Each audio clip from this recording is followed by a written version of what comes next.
NABFID national bank for financing infrastructure and development में आपकी यहाँ पर रिक्रूटमेंट आ चुकी है। ये जॉब आपकी एक्सपीरियंस होल्डर के लिए है। अगर आप फ्रेशर हो तो आप ये वीडियो स्किप कर दो।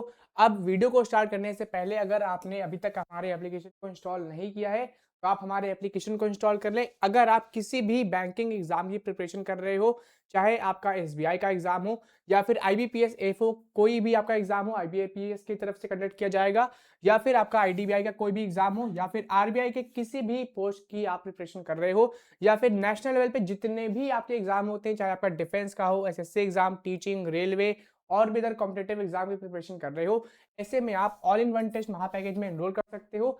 इसमें आपका 3000 प्लस मॉक टेस्ट सीरीज आपकी यहाँ पे इसमें रहेंगी, जिसकी अफोर्डेबल जो फी है वो आपकी यहाँ पर है 499। वैलिडिटी इसकी आपकी 1 ईयर की रहने वाली है। कैसे आपको इसे एक्सेस करोगे, तो आपको हमारे एप्लीकेशन को इंस्टॉल करना है। यहाँ पर जब आप कोर्स सेक्शन पे आओगे तो यहाँ पर आपको ऑल इन वन टेस्ट महा पैकेज मिल जाएगा, वहां से आप इसे एक्सेस कर सकते हो। और इसकी वैलिडिटी मैंने बताई कि 1 ईयर आपकी रहने वाली है, जिसमें आप 1 साल के अंदर 3000 प्लस यहाँ पर मॉक टेस्ट सीरीज आप एक्सेस कर सकते हो, जिसमें आपके नेशनल लेवल पे जितने भी आपके एग्जाम होते हैं सभी आपके इंक्लूड रहेंगे। ठीक है, इसके अलावा आप rankingpediaeducation.com पे जब आप विजिट करोगे हमारी ऑफिशियल वेबसाइट पर, तो यहाँ पर भी आपको टेस्ट पास फीचर मिल जाएगा, वहां से भी आप all in one test package access कर सकते हो। ठीक है, अब आते हैं वीडियो पर वापस और स्टार्ट करते हैं। तो यहाँ पर जो आपकी वैकेंसी है वो आपकी किस पोस्ट पर है, तो उसके पहले बता दूं सीनियर एनालिस्ट पोजीशन आपकी यहाँ पर है और ये आपकी रेगुलर बेसिस पर पोस्ट है। इसकी ऑनलाइन जो एप्लीकेशन है वो आपकी कब से स्टार्ट हो रही है, तो 18 मार्च से आपकी एप्लीकेशन यहाँ पर स्टार्ट हो गई है और इसकी जो लास्ट डेट है वो आपकी है 8 अप्रैल 2026। ठीक है, तो 18 मार्च से लेकर 8 अप्रैल तक आप इसमें अप्लाई कर सकते हो। अब इसके अलावा और इंपॉर्टेंट क्या है इसमें, तो इसके एलिजिबिलिटी क्राइटेरिया वो भी यहाँ पर डिस्कस कर लेते हैं। ये एक्टिविटीज, शेड्यूल डेट्स, ये सभी चीजें आप देख सकते हो। ऑनलाइन जो एग्जामिनेशन है या आपका टेंटेटिव शेड्यूल है वो आपका मई 2026 में कंडक्ट किया जाएगा। ठीक है, कॉल लेटर जो है वो आपका 10 डेज बिफोर आपका एग्जामिनेशन किया जाएगा। ठीक है, तो आप मान चलो अप्रैल के एंड तक आपका यहाँ पर जो कॉल लेटर है एग्जामिनेशन का वो आपका आ जाएगा। और cut off date, eligibility criteria आपकी 28 फेब तक पूरी हो जानी चाहिए। ठीक है, इंपॉर्टेंट इंस्ट्रक्शंस, ये सभी चीजें आप यहाँ पे पढ़ सकते हो।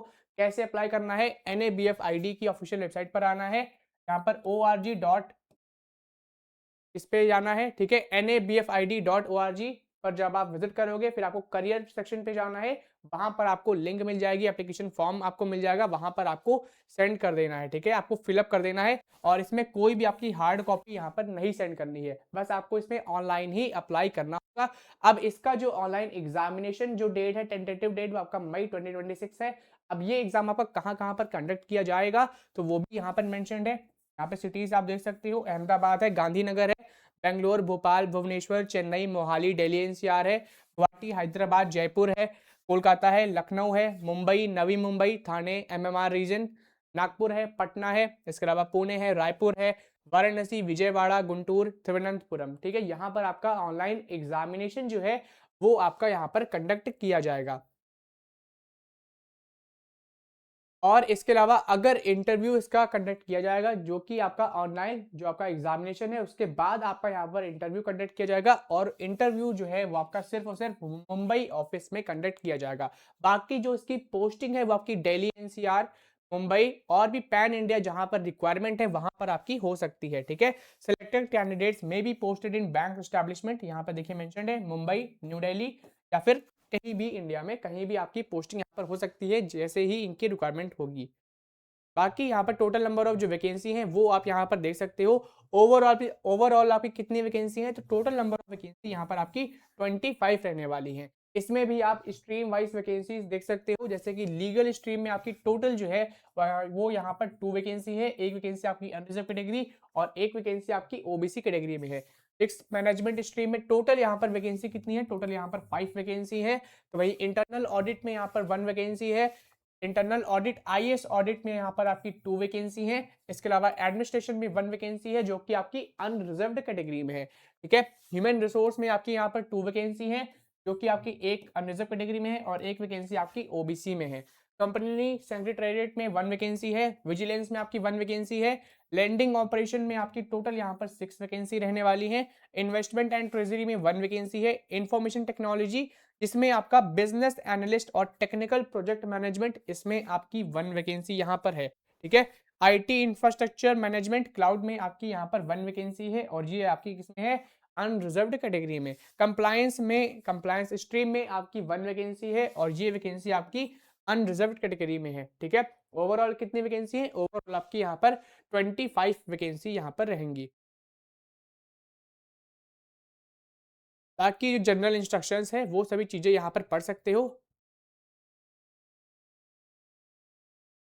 ये जनरल इंस्ट्रक्शंस जो गाइडलाइंस यहाँ पर लिखी है रिजर्वेशन से रिलेटेड वो सभी चीज़ें आप यहाँ पे पढ़ सकते हो। डिसेबिलिटी से रिलेटेड जो गाइडलाइंस लिखी हैं वो आप पढ़ सकते हो। अब एज लिमिट की बात कर ले तो मिनिमम जो एज रिक्वायर्ड है वो यहाँ पर है 21 ईयर और मैक्सिमम एज यहाँ पर 40 ईयर रिक्वायर्ड है। लेकिन इसमें आपका अपर एज लिमिट में एज रिलैक्सेशन भी प्रोवाइड किया गया है। जैसा कि आप यहाँ पर टेबल में देख सकते हो, SC/ST को यहाँ पर 5 ईयर का अपर एज लिमिट में रिलैक्सेशन प्रोवाइड किया गया है। ओबीसी नॉन क्रीमी लेयर को यहाँ पर 3 इयर्स का और person with disability PWBD category को भी यहाँ पर एज रिलैक्सेशन प्रोवाइड किया गया है 10 ईयर का, ठीक है। बाकी अगर वो SC/ST से है तो 5 ईयर उसके एड ऑन हो जाएंगे तो 15 ईयर का एज रिलैक्सेशन प्रोवाइड किया गया है। पीडब्ल्यूबीडी ओबीसी को 13 ईयर्स का, पीडब्ल्यूबीडी जनरल ईडब्ल्यूएस को यहाँ पर 10 ईयर्स का अपर एज लिमिट रिलैक्सेशन प्रोवाइड किया गया है। इसके अलावा एक्स सर्विसमैन इनको भी यहाँ पर 5 ईयर का अपर एज लिमिट में एज रिलैक्सेशन प्रोवाइड किया गया है। अब यहाँ पर एजुकेशन क्वालिफिकेशन आप देख सकते हो। जैसे कि लीगल स्ट्रीम में अगर आप अप्लाई कर रहे हो तो इसका फंक्शनल एरिया लीगल है। एजुकेशन क्वालिफिकेशन यहाँ पर देखोगे, अगर आपने LLB कंप्लीट कर लिया है तो फिर आप इसमें अप्लाई कर सकते हो। लेकिन अगर आपने मास्टर्स किया है, एक कैंडिडेट जिसने LLB किया है, दूसरा कैंडिडेट है जो जिसने मास्टर्स किया है लॉ में, तो उसको प्रेफरेंस यहाँ पर मिलेगी, ठीक है। डिजायरेबल आपका है मास्टर्स इन लॉ तो भी अप्लाई कर सकते हो। लेकिन यहाँ पर आपका सबसे ज्यादा जो इंपॉर्टेंट है वो यहाँ पर है आपका एक्सपीरियंस। मिनिमम 4 ईयर का एक्सपीरियंस आपके पास होना चाहिए इस सेक्टर में। अगर आपने वर्क किया है तभी आप इसमें अप्लाई कर सकते हो लीगल स्ट्रीम में, ठीक है। बाकी जो जॉब प्रोफाइल है वो यहाँ पर आप पढ़ सकते हैं, ठीक है। ये आपकी जॉब प्रोफाइल मेंशन्ड है। ऐसा ही आपका जितनी भी पोस्ट है सभी पोस्ट के लिए आपकी यही क्वालिफिकेशन है, यही आपका एक्सपीरियंस रिक्वायर्ड है मिनिमम 4 ईयर का। इसीलिए मैंने स्टार्टिंग में बता दिया था ये वैकेंसी आपकी फ्रेशर्स के लिए नहीं है, जिनके पास एक्सपीरियंस है सिर्फ वही इसमें अप्लाई करें। बाकी अब यहाँ पर देखोगे तो रिस्क मैनेजमेंट में भी आपके यहाँ पर क्वालिफिकेशन मेंशन्ड है। अगर आपने पोस्ट ग्रेजुएशन डिग्री कंप्लीट की है या फिर डिप्लोमा इन मैनेजमेंट में किया है जिसमें आपका स्पेशलाइजेशन जो है आपका फाइनेंस में हो, या फिर बैंकिंग एंड फाइनेंस में किया है, या फिर इकोनॉमिक्स में पोस्ट ग्रेजुएशन डिप्लोमा या फिर डिग्री कंप्लीट की है, या फिर अगर आपने MBA फाइनेंस बैंकिंग में किया है तो फिर आप इसमें अप्लाई कर सकते हो। दोनों पोस्ट पर आप अप्लाई कर सकते हो, ठीक है। अब इसमें भी आपका मिनिमम 4 ईयर का एक्सपीरियंस रिक्वायर्ड है। अगर आपके पास 4 साल का एक्सपीरियंस है financial corporate sector, managing mid large corporate credit appraisal में, या फिर क्रेडिट रिस्क में, या फिर क्रेडिट मॉनिटरिंग में, या फिर रिस्क मैनेजमेंट में, तो फिर आप इसमें अप्लाई कर सकते हो, ठीक है।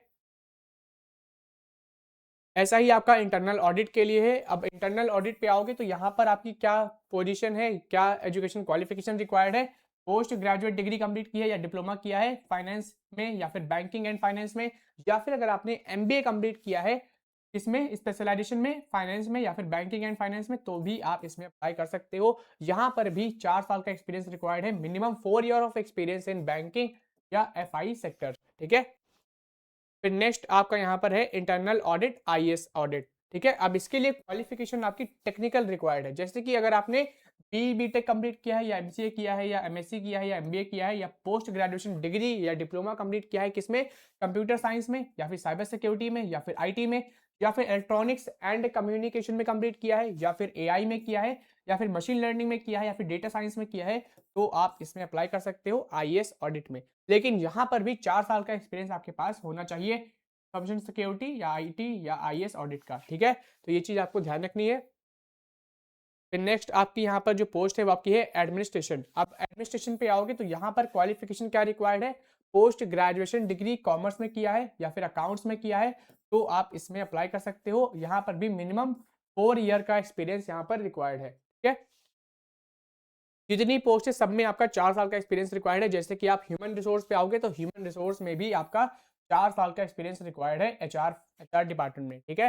अब इसमें डिग्री डिप्लोमा अगर आपने किया है मैनेजमेंट में, जिसमें स्पेशलाइजेशन जो है वो आपका इस ये वाली ब्रांच होनी चाहिए, जैसे कि आपकी ह्यूमन रिसोर्स है, या फिर इंडस्ट्रियल रिलेशन में आपने डिग्री या डिप्लोमा किया है, या फिर पर्सनल मैनेजमेंट में आपने डिग्री या फिर डिप्लोमा कंप्लीट किया है, तो फिर आप इसमें अप्लाई कर सकते हैं। ठीक है, तो ये चीज आपको यहाँ पर ध्यान रखनी है। इसके अलावा यहाँ पर इंपॉर्टेंट क्या है, तो इसके अलावा यहाँ पर ह्यूमन रिसोर्स के अलावा आपका कौन सा यहाँ पर डिपार्टमेंट है अगला, तो अगला यहाँ पर डिपार्टमेंट आपका है कंपनी सेक्रेटेरिएट। तो कंपनी सेक्रेटेरिएट पे आते हैं, तो यहाँ पर भी आप देख सकते हो मिनिमम जो है वो 4 ईयर का यहाँ पर अपर एज लिमिट में रिलैक्सेशन प्रोवाइड किया गया है। ठीक है, अपर एज लिमिट में यहाँ पर जो है रिलैक्सेशन प्रोवाइड किया गया, वो तो मैंने बता दिया था। अब यहाँ पर एक्सपीरियंस भी रिक्वायर्ड है, मिनिमम 4 ईयर का एक्सपीरियंस यहाँ पर रिक्वायर्ड है कंपनी सेक्रेटरी में। ठीक है, अगर आपके पास एक्सपीरियंस है तो फिर आप कंपनी सेक्रेटेरिएट में अप्लाई कर सकते हो। सेम आपका है विजिलेंस का। अब विजिलेंस में भी आओगे तो विजिलेंस में आप यहाँ पर देखो, अगर आपने पोस्ट ग्रेजुएशन डिग्री या फिर डिप्लोमा किया है मैनेजमेंट में, या फिर सीए, आईसीडब्ल्यूए या फिर सीएफए किया है, तो फिर आप इसमें अप्लाई कर सकते हो। प्लस यहाँ पर 4 ईयर का एक्सपीरियंस रिक्वायर्ड है फाइनेंशियल सेक्टर में। अगर आपके पास एक्सपीरियंस है विजिलेंस या कंप्लायंस फंक्शन में वर्क किया है, इस सेक्टर में वर्क किया है, तभी आप इसमें अप्लाई कर सकते हो। सेम आपका है लैंडिंग ऑपरेशन, इसमें भी आपका सेम है। ठीक है, एमबीए पोस्ट ग्रेजुएशन डिग्री ये आपकी फाइनेंस में या बैंकिंग फाइनेंस में होनी चाहिए, प्लस आपके पास यहाँ पे 4 साल का एक्सपीरियंस भी होना चाहिए इसी सेक्टर का। सेम आपका इन्वेस्टमेंट एंड ट्रेजरी का भी है। ठीक है, ये सभी आप यहाँ पे डिटेल पढ़ सकते हो। तो मिनिमम 4 ईयर का एक्सपीरियंस आपके पास होना चाहिए। अब यहाँ पर बात कर लेते हैं पैकेज की, तो 24.81 लाख का यहाँ पर पैकेज रहेगा एनुअली आपका। प्लस यहाँ पे परफॉर्मेंस बोनस भी यहाँ पे है, वेरिएबल पे आपका परफॉर्मेंस बोनस है, जो कि आपका अप टू 20% है फिक्स्ड कंपनसेशन का। ठीक है, इसके अलावा और भी अदर बेनिफिट्स यहाँ पे प्रोवाइड किए जाएंगे। ग्रुप इंश्योरेंस है, मेडिकल, एक्सीडेंटल, टर्म लाइफ, ये सभी है आपका। ठीक है, प्रोवाइड की जाएगी बैंक की तरफ से। इसमें बेनिफिट्स आपके बहुत से हैं।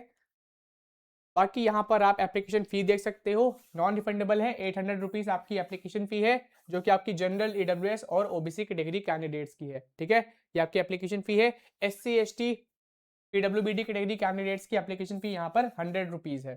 ठीक है,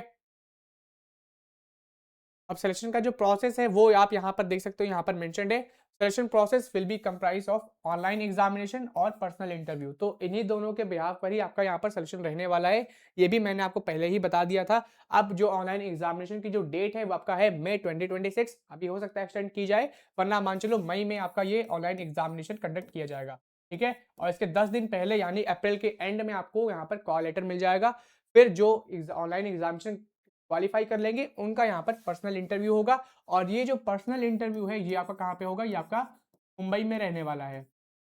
बाकी पोस्टिंग आपकी जो है वो आपकी पैन इंडिया कहीं भी आपकी पोस्टिंग होगी, बट स्टार्टिंग में आपकी दिल्ली या फिर मुंबई से आपकी होगी। ठीक है, बाकी जो डिटेल्स है वो आप यहाँ पर पढ़ सकते हो। स्ट्रक्चर ऑफ एग्जाम की बात कर लेते हैं कि आपका जो ऑनलाइन एग्जाम होने वाला है उसमें कितने क्या क्वेश्चन आएंगे।